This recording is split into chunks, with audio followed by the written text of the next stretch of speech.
Donc aujourd'hui, je vais vous parler d'un sujet ultra important si vous voulez prendre du level en closing. C'est ce que j'enseigne d'ailleurs à mes élèves et qui atteignent des très beaux résultats, 40, 50%, pour même 66% de taux de closing pour un de mes meilleurs élèves le mois dernier. Ça se résume à plusieurs principes, bien sûr. Aujourd'hui, on va parler d'un seul qui est vraiment, je pense en tout cas, un des plus importants, c'est l'écoute active. Je sais que j'en ai déjà parlé sur Instagram précédemment. Aujourd'hui, le but, c'est de rentrer un petit peu plus dans les détails, de manière 100% naturelle. Je suis encore à chaud, je viens de sortir du col, donc ça peut être vraiment intéressant de s'y pencher dessus. Bien sûr, je reste disponible si vous avez des questions sur Instagram, n'hésitez pas. Et si vous voulez prendre un call, je vous mets quand même le lien dans la description. Mais pour résumer, l'écoute active, je sais qu'on en entend beaucoup parler, mais concrètement, qu'est-ce que c'est? L'écoute active, son but, son objectif, c'est quoi? C'est comprendre le prospect, l'écouter comme il faut, réellement, sans forcément prendre de notes. C'est pas ce que je conseille, puisque prendre des notes vous fait sortir le regard de l'appel dans votre visio. Donc vous écrivez, et qui dit que vous écrivez, dit la connexion émotionnelle se perd à ce moment-là. On en parlera dans une autre vidéo, le but de la connexion émotionnelle et l'importance qu'elle a dans un appel, parce que finalement c'est cette connexion émotionnelle qui fait vendre, en plus de l'écoute active. On y reviendra. Donc concrètement, cette écoute active, à quoi elle ressemble, comment on met ça en place, ça va être très simple et on va commencer par la base, j'ai envie de dire, ça va être dans votre phase de découverte. J'insiste toujours sur ça, la phase de découverte, elle a tendance à être sous-estimée, surtout en sortie de formation. Aujourd'hui, une bonne phase de découverte, ça peut durer 60, 70, voire même 80% de l'appel. J'ai déjà closé des personnes avec pratiquement que de la découverte, un pitch de l'offre en 1 ou 2 minutes, et ça suffit amplement, puisque le but de la découverte, c'est créer cette fameuse connexion émotionnelle, faire monter l'énergie pour qu'il y ait tellement d'énergie que finalement, à l'annonce de votre prix et à l'annonce de votre pitch, finalement, ça colle parfaitement avec l'énergie, avec l'envie, avec la visualisation de votre prospect dans le futur et de ce que vous proposez. Donc maintenant, on va reparler de cette fameuse phase de découverte, la phase la plus importante de l'appel. J'insiste là-dessus. Une phase de découverte, elle peut faire 50, 60, 70%, voire même 80% de votre appel dans la totalité et il n'y a aucun souci avec ça. Une bonne phase de découverte bien faite est égale une vente à la fin de l'appel dans quasi 100% des cas. Donc c'est très important de savoir la maîtriser, de ne pas avoir peur de la durée de cette découverte. Il n'y a pas de souci si elle est longue, mais uniquement si elle est bien faite. L'objectif, c'est pas de parler et reparler du même sujet. L'objectif, c'est de creuser certains sujets qui semblent importants aux yeux du prospect et bien sûr à vous, dans un second temps, pour pouvoir rebondir dessus. Donc une bonne première question de découverte, ça va forcément être une question extrêmement ouverte. Par exemple, ok, je te laisse te présenter, moi ça me permet d'avoir plus d'informations par rapport à ton projet et par rapport à ta vie en général. Une question ouverte comme ça permet plusieurs choses. Premièrement, ça permet au prospect de se sentir ouvert finalement, il a l'impression d'avoir la main sur l'appel puisque c'est à lui de se présenter, c'est à lui de guider vers où la conversation va aller et ça c'est très important. Deuxièmement, comme je l'ai dit, le prospect va automatiquement guider la conversation par rapport à ce qui lui semble important. Donc ce qui lui semble important, pour vous en tant que closer, ça vous semble important également. Tout le principe de l'écoute active, de l'écouter parfaitement et de reprendre ses mots. Il y a des mots importants comme la peur, la honte, l'envie, toutes ces choses-là, ce qui est important aux yeux de votre prospect, pour vous, ça l'est tout autant. J'insiste là-dessus, ne prenez pas de notes, tout est là-dedans.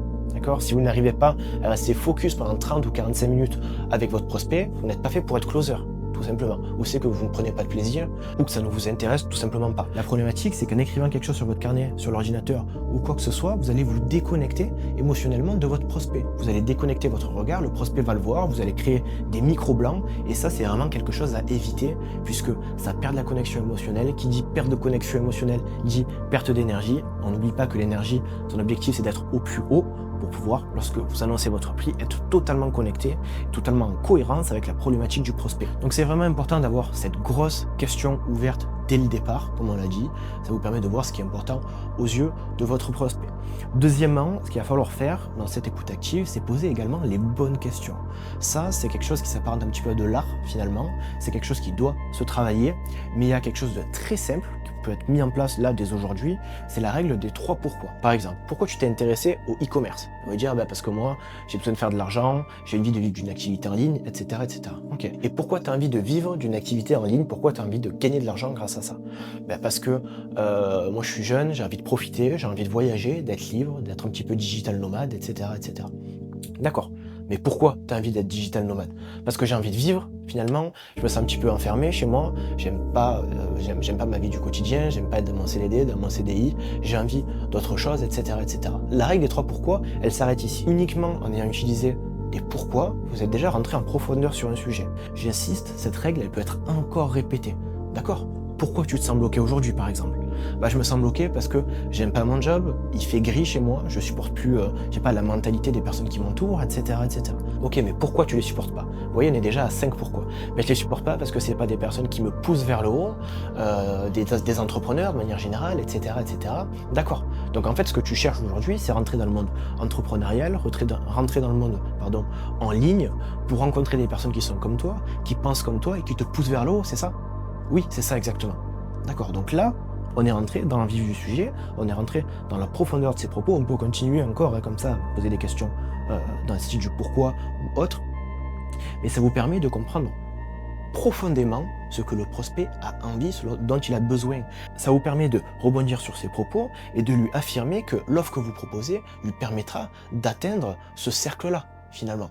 Oui, c'est vrai que les personnes dans l'e-commerce font beaucoup d'événements en physique, ça te permet de rencontrer beaucoup de monde. Il y a beaucoup de personnes qui partent en Thaïlande, qui partent à Bali, etc., etc. C'est ça ton rêve, toi? Ah oui, moi j'aimerais beaucoup partir, c'est vrai que non, ce serait bien, ce serait pas bien, la mentalité est autre. Ouais, parfait. Donc c'est vrai qu'aujourd'hui, en fait, ce qui te manque, c'est clairement rentrer dans le monde du digital, parce que les digital nomades ne t'accepteront pas si t'es pas dans ce monde-là.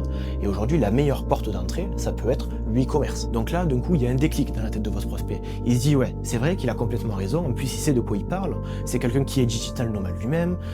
Vous êtes, entre guillemets, son premier mentor, la première personne vraiment professionnelle à qui il va parler, et la première personne qui est vraiment dans le monde dans lequel il souhaite aller. Vous avez vu des résultats, vous pouvez lui en parler, etc., etc. C'est vraiment le principe fondamental de cette écoute active, c'est pas écouter pour écouter, mais c'est écouter comme il faut, en posant les bonnes questions pour entrer profondément dans les problématiques de votre prospect, dans la solution qu'il aimerait avoir, dans comment il se voit dans plusieurs années, dans plusieurs mois, etc. Comment en fait il arrive à se visualiser, comment il voit cette transformation et qu'est-ce que vous concrètement vous pouvez lui apporter. Quelque chose qu'il faut pas oublier, vous n'êtes pas là pour lui vendre une offre directement, vous êtes là pour lui vendre une transformation. On reprend l'exemple de la personne qui veut se former dans le e-commerce. Il ne veut pas se former dans l'e-commerce pour apprendre le e-commerce. Oui, bien sûr, tout le monde peut faire ça, c'est assez simple.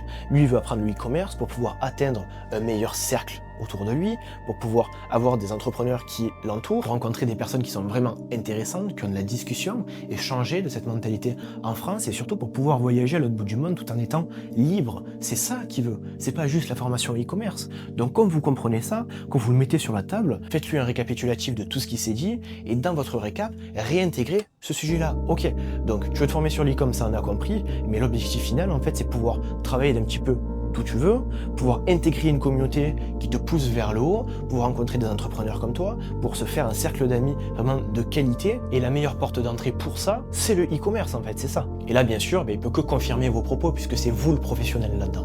Donc à ce moment-là, vous continuez votre découverte, bien sûr. Ensuite, vous pitchez l'offre, mais l'offre, elle n'a même pas besoin d'être pitchée puisqu'il est convaincu lui-même que ce que vous proposez, c'est déjà bien, sinon il ne serait pas dans l'appel avec vous aujourd'hui. Et il n'a pas été convaincu par l'offre en tant que telle, mais par la visualisation de son futur que vous lui avez permis d'avoir. Donc c'est deux choses complètement différentes. Donc pour résumer, aujourd'hui, pour augmenter votre taux de closing le plus rapidement possible, il y a deux choses à mettre en place. Premièrement, c'est une vraie écoute active où vous rentrez en profondeur sur les sujets qui semblent importants aux yeux de votre prospect. Et deuxièmement, c'est la règle des 3 pourquoi qui peut être transformée en règle des 5, des 6, des 10 pourquoi s'il faut, mais pour entrer également en profondeur là-dessus, que le prospect s'ouvre à vous. Lorsque le prospect s'ouvre à vous, une connexion émotionnelle se crée, et lorsqu'une connexion émotionnelle se crée, en fait, il vous fait confiance. Et s'il vous fait confiance, derrière l'offre que vous proposez, il a confiance en elle également. Et elle est là, la puissance. Ça fait partie des principes que j'oblige à mes élèves à mettre en place dès le premier mois d'accompagnement, et honnêtement, la majorité du changement déjà s'effectue juste en mettant ces deux petites choses en place. Alors n'attendez pas, notez-le dans un coin si nécessaire, mettez-le en place dans votre prochain appel. Et si vous souhaitez atteindre les 40, 45, voire même 50% de taux de closing pour participer au meilleur challenge avec les meilleurs infopreneurs sur le marché français, je vous laisse réserver un appel en description. On pourra parler en profondeur de votre projet et de vos objectifs. Alors on se dit à bientôt, ciao ciao.